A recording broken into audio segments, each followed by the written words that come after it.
Anda masih bersama kami di Net12. Rahma, kalau mengelola uang itu kan memang sangat penting sekali. Iya. Tapi lebih penting lagi kalau misalnya diajarkan si kecil nih, sejak dini. Sejak dini itu penting banget, Aris, karena cermat mengatur keuangan, anak ini bisa mampu atau membuat skala prioritas dalam memanfaatkan tabungannya. Ya.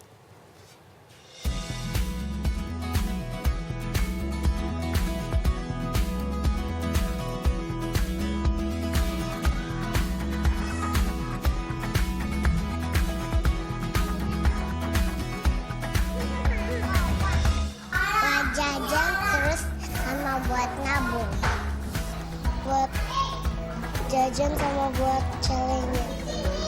Mau beli mainan, beli iPad, jajan mainan.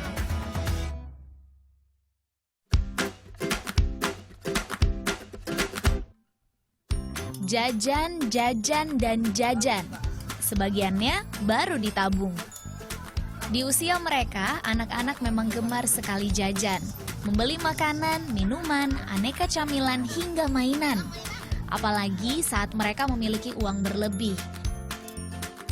Jika tak dikelola, uang pun habis dalam waktu singkat. Usia sekolah dasar menjadi saat yang tepat untuk mengajarkan anak cara mengelola uang. Dimulai dari uang jajan, seperti yang dilakukan Tati Lubis kepada 3 anaknya. Usia sekolah dasar menjadi saat yang tepat untuk mengajarkan anak cara mengelola uang. Dimulai dari uang jajan, seperti yang dilakukan Tati Lubis kepada 3 anaknya. Di samping bekal makanan, ia juga memberi anak-anaknya uang saku sebelum berangkat sekolah. Ini menjadi cara sederhana mengenalkan anak tentang fungsi uang sebagai alat tukar. Tak hanya untuk jajan, Tati juga mengajarkan buah hatinya menabung.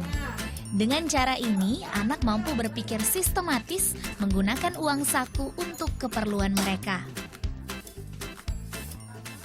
Enggak, kalau bunda mah ngasihnya bukan uang jajan tapi uang saku. Bedanya apa uang jajan sama uang saku? Uang jajan tuh kalau dianggap uang jajan ntar dijajanin semua. Kalau uang saku bisa disimpan.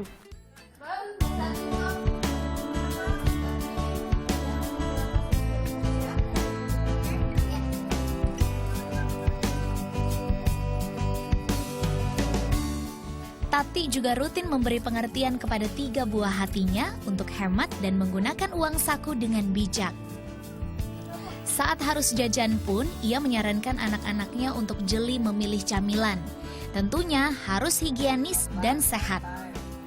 Saya siapkan jawaban biar mereka lebih paham gitu ya, menyadari oh ya betul juga kata bunda. Gitu.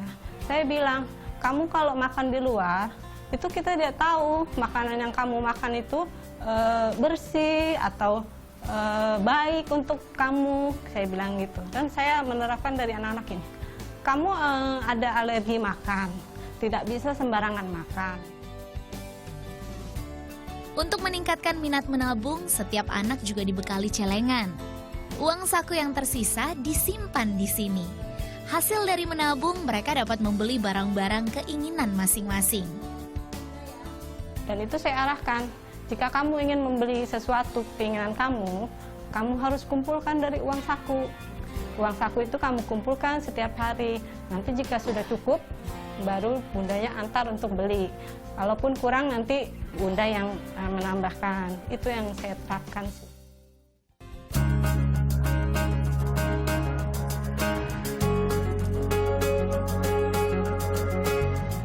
Senada dengan Faradita Anindia atau Anin.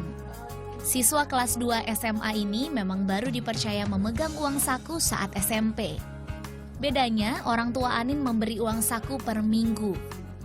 Bagi mereka, ini menjadi cara agar Anin mandiri dan mampu berpikir panjang sebelum membelanjakan uangnya. Di usia remaja, Anin yang juga siswa sekolah rumahan ini memilih menggunakan uang sakunya untuk keperluan pribadi. Seperti barang-barang fashion hingga alat make up. Aku kalau uang mingguan kan aku nggak selalu keluar tiap minggu. Jadi kalau misalnya nggak keluar pasti aku tabung. Terus kalau aku mau beli apa, jadi maksudnya biar aku punya saving. Jadi aku sewaktu-waktu mau beli apa udah ada uangnya dari mingguan yang kemarin yang nggak aku pakai. Kebiasaan hidup hemat dan efektif mengelola uang memang telah lama diterapkan oleh sang bunda. Tujuannya agar saat dewasa anak mampu menghargai dan tak sembarang membelanjakan uangnya.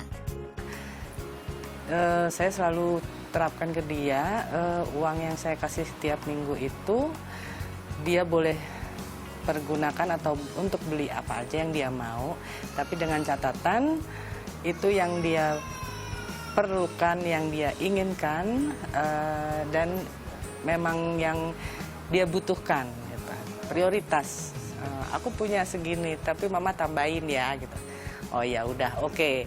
Tapi kadang-kadang kalau dia nggak punya uang, aku nggak punya uang, nanti potong aja dari mingguan aku.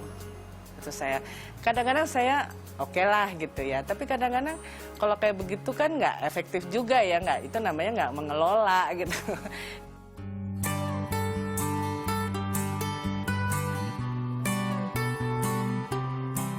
Mendidik anak mengelola keuangan memang sebaiknya dimulai dari kecil.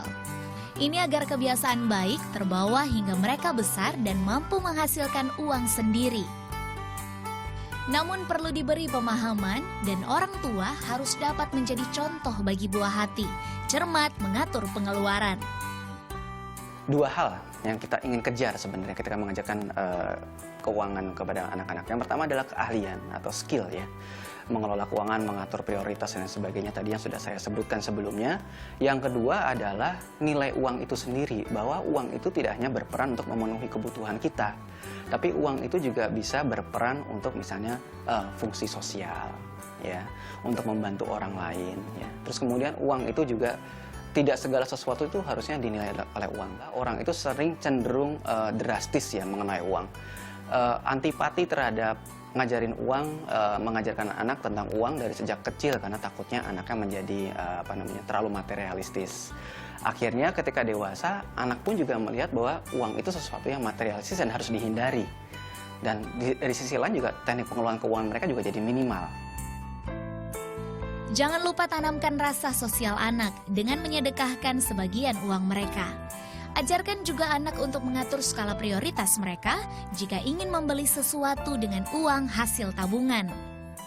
Uang itu jangan terlalu terlalu ditutupi. Kadang banyak orang tua yang merasa, oh nanti kalau anak saya kenal uang sejak dini nanti jadinya matre gitu. Enggak juga gitu. Jadi kalau misalnya dari keseharian anak sudah lihat peranan uang dalam kehidupan, mulai diajarkan bahwa mama kerja jadinya dapat uang gitu ya.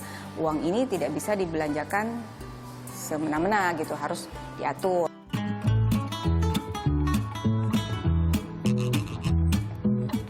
Mempercayakan anak mengatur keuangannya sendiri, jangan lupa tanamkan mengenai konsep bekerja untuk mendapatkan uang. Dengan ini mereka akan mampu menghargai jerih payah sebelum menghamburkan uang. Ajarkan juga konsep mengutamakan kebutuhan dibandingkan keinginan. Jika diterapkan dengan benar, mereka mampu mengatur penghasilannya kelak dengan bijak, sistematis, dan terstruktur. Dwita Merani, Luther Hutagaol, Kausa Pratama melaporkan untuk NET.